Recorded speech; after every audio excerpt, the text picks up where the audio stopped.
நெகட்டிவாக இருக்குது அப்படிங்கிறத தாண்டி நடக்கிறது தான் நம்ம பேசுகிறோம் அப்படிங்கிறது. சில ஆக்டிவிஸ்ட் இருக்காங்க, இந்த உண்மையிலேயே இந்த நாட்டுடைய சுற்றுப்புறம் சூழியல் இதெல்லாம் கெடுது, இது வந்து மண்ணையும் வளத்தையும் கொள்ளையடிக்கிறாங்க அப்படின்னு. போலியான சூழியல் போராளிகள் இப்போ கம்முன்னு இருக்காங்க. இந்த அறப்போர் இயக்கம் அவங்க சித்தாந்த ரீதியாக வேறு துருவத்தில் இருந்தால் கூட அவங்க தொடர்ச்சியாக இந்த கனிம வள கொள்ளை குறித்தெல்லாம் அவங்க மணல் திருட்டு குறித்தெல்லாம் பேசிட்டு வராங்க. அப்படி திருநெல்வேலி மாவட்டத்தில் இருக்கக்கூடிய ராதாபுரம், அங்கேயே பக்கத்தில் இருக்கக்கூடிய தென்காசி மாவட்டத்தில் இருக்கக்கூடிய ஆலங்குளம், இங்கே வந்து நிறைய கனிம வள திருட்டு கொள்ளை நடந்துட்டு. இன்னொன்று, இந்த எப்போ பார்த்தாலும் இந்த குண்டு வச்சு தான் அந்த பாறையெல்லாம் உடைக்கிறாங்க. இதனால் அந்த பக்கத்தில் இருக்கக்கூடிய பகுதிகள் எப்பொழுதுமே ஒரு தூசு படர்ந்த ஒரு இதாகவே இருக்குது. அங்கே வந்து நிலத்தடி நீர்மட்டம் வந்து குறைஞ்சிக்கிட்டே இருக்கு. இதை அட்ரஸ் பண்ணணும்னு சொல்லிட்டு அங்கே இருக்கக்கூடிய மக்கள்கிட்ட கருத்து கேட்பு ஒரு கூட்டத்தை நடத்தியிருக்கிறாங்க ஒரு தனியார் மண்டபத்தில். அங்கு ஒரு 20க்கும் மேற்பட்ட கல்குவாரிகளுக்கு ஆதரவாக இருக்கக்கூடியவங்க வந்து அங்கே பிரச்சனை பண்ணி, இப்போ அதோடைய செயற்பாட்டாளர் நம்ம பார்க்குறோம் வெங்கடேசன், ஜெயராம் வெங்கடேசன் சொல்லி, அவரோடு உயர்நீதிமன்ற வழக்கறிஞராக இருக்கக்கூடிய சுரேஷ், இவங்களெல்லாம் போய் கருத்து கேட்பு நடத்தியிருக்காங்க. அவங்க மீது தாக்குதல் நடத்தியிருக்கிறாங்க அப்படிங்கிறது தெரியுது. காவல்துறையும் வந்து இது போன்ற நீங்கள் கூட்டம் நடக்கிறப்போ எங்களுக்கு முன்னாலே தகவல் சொல்லியிருக்கலாம் அப்படின்னு சொல்லி ஒரு சில பேரை அரெஸ்ட் பண்ணியிருக்காங்க. ஆனால் கல்குவாரிக்கு ஆதரவானவர்கள் தாக்குதல் நடத்தியிருக்கிறாங்கிற இந்த சம்பவத்தை எப்படி பார்க்குறீங்க? இந்த தாக்குதலுக்கு முன்பு, அதாவது கொஞ்ச நாளைக்கு முன்பு நடந்த சில சம்பவங்களை வச்சு பார்த்த மாதிரி இந்த தாக்குதலுடைய பின்னணி நமக்கு புரியும். இதை பற்றி பல முறை சிடிவியில் பல செய்திகளாக பேசியிருக்கோம்.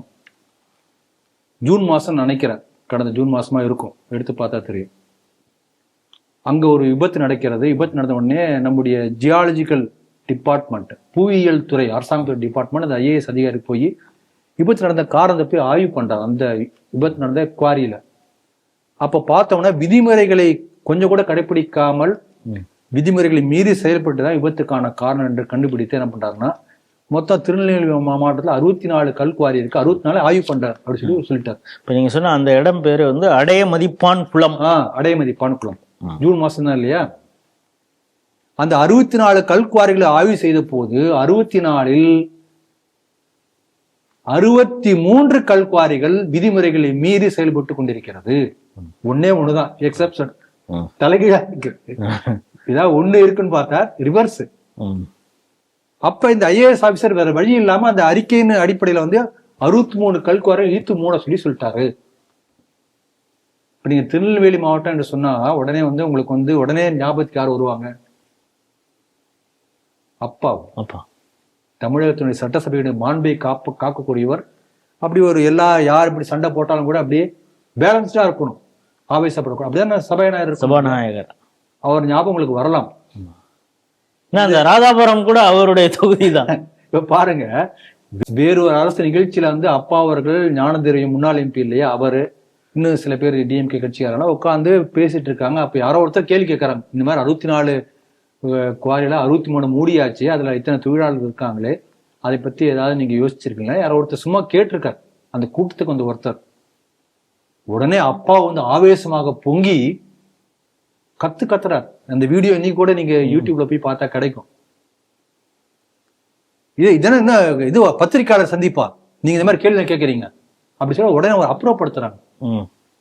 அதனால இந்த கல்குவாரிகள் நடத்தக்கூடிய இப்படிப்பட்ட கொள்ளைகளுக்கும் அப்பா அவர்களும் தொடர்பு இருக்கின்றதா என்பதை வாசகர்களுடைய முடிவுக்கு விட்டுரும். நான் ஒன்றும் சொல்லலை. அறப்போர் இயக்கமே சொல்றாங்க, இதுக்கு பின்னால திமுகவினர் தான் இருக்காங்கிறத அவங்க பாயிண்ட் பிளாங்கா சொல்லிட்டாங்க. பாருங்க, 63 குவாரியை மூடிட்டாங்களா, அதன் பிறகு பெனால்டி போடுறாங்க. பெனால்டி போட்ட பிறகுதான் மிச்சம் அந்த 63 குவாரியும் திறக்க வேண்டும் என்று சொல்லி அதன் பிறகு திறக்கிறாங்க.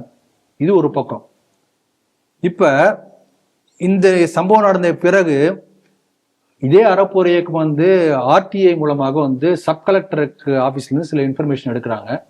அதுல எந்த அளவுக்கு விதிமுறை மீறப்பட்டிருக்கின்றது என்பதை கண்டுபிடிக்க அந்த மாதிரி கேள்வி கேட்கலாமே. இப்ப இந்த மாதிரி விதிமுறை மீறப்பட்டிருக்குன்னு சொல்லியிருக்காங்க, அதனால தான் பெனால்டி போட்டிருக்கு. இவங்க கேட்கறாங்க, கேட்ட உடனே என்ன பண்றாங்கன்னா அவங்க கொடுக்குறாங்க. அதுல வந்து அவங்க ஒரு ஆர்டிஐ ரிப்போர்ட் ஒண்ணு கொடுத்துருக்காங்க. எத்தனை இருக்கு நமக்கு தெரியாது. அவங்க கொடுத்த ஒண்ணு தான் நான் பார்த்தேன். 24 குவாரிகள்ல அவங்களுக்கு அனுமதிக்கப்பட்ட அளவை விட 4 மடங்கு அதிகமாக வெட்டியிருக்காங்க. 1 2 இல்லை, 24. அப்ப எந்த அளவுக்கு கொள்ள பாருங்க. அப்ப 4 மடங்கு எக்ஸ்ட்ரா விட்டிருக்கானா அது கவர்மெண்ட்டுக்கு இப்பதான் தெரிய வருது. அப்ப எவ்வளவு பணம் குவிச்சிருக்கோம். அப்ப அவ்வளவு காசு வந்திருக்கு. அந்த காசு வந்து பின்னாடி அவரும் சொன்ன கிட்டத்தட்ட 700-800 கோடி அளவுக்கு வந்து இதுல வந்து பணம் வந்து இந்த ஊழல் நடந்திருக்கும்னு ஒரு குத்து மதிப்பா சொல்றாங்க. அந்த பணம் எங்க போச்சு, யார் யார் கமிஷனா இவ்வளவு தூரம் மேல போச்சு தெரியாது. அப்ப ஏன் இந்த அளவுக்கு வந்தெல்லாம் சேர்ந்து இது பண்றாங்க?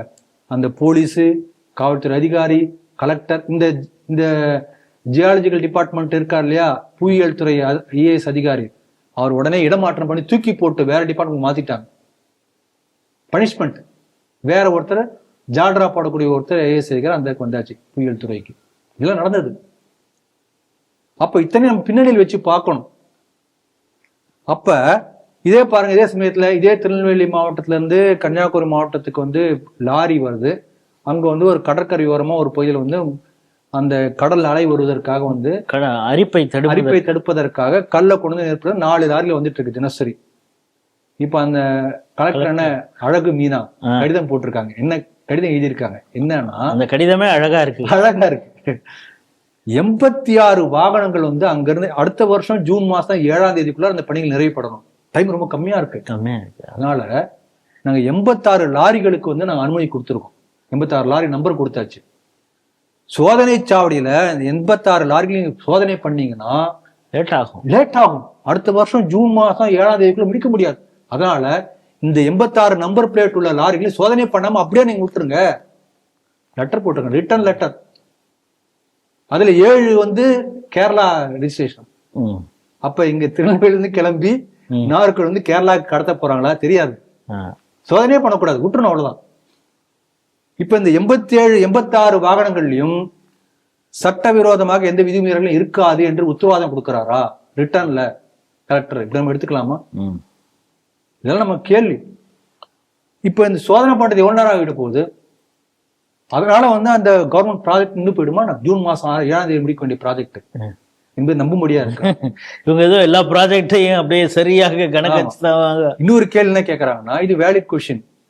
அந்த நம்பர் பிளேட் வந்து டூப்ளிகேட்டா போட்டு வெவ்வேறு லாரியில வந்து 24 மணி நேரம் இயங்கலாம், யாரும் கேட்க கூடாது.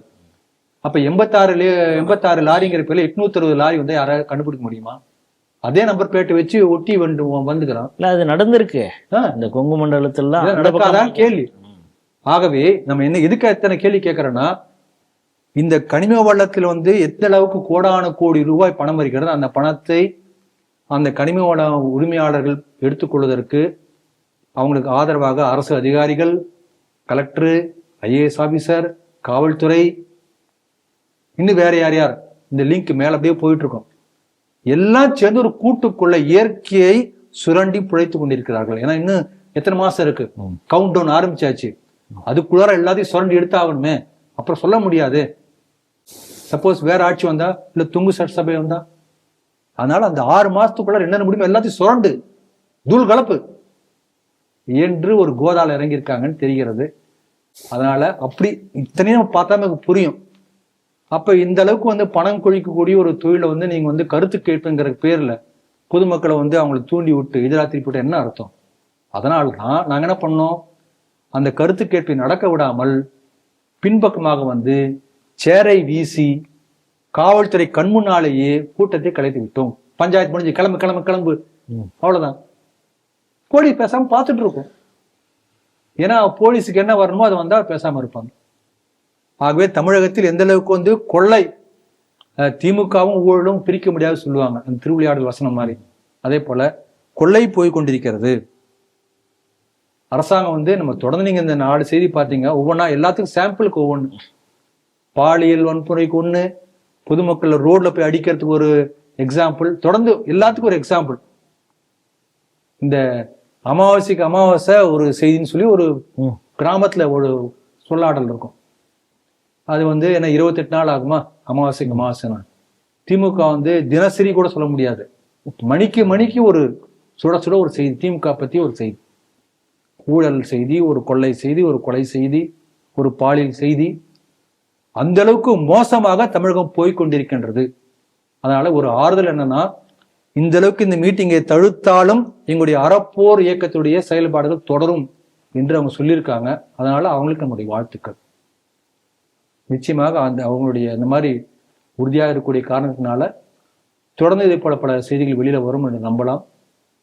அவங்களுக்கு நம்முடைய வாழ்த்துக்களை தெரிவித்துக் கொள்வோம்.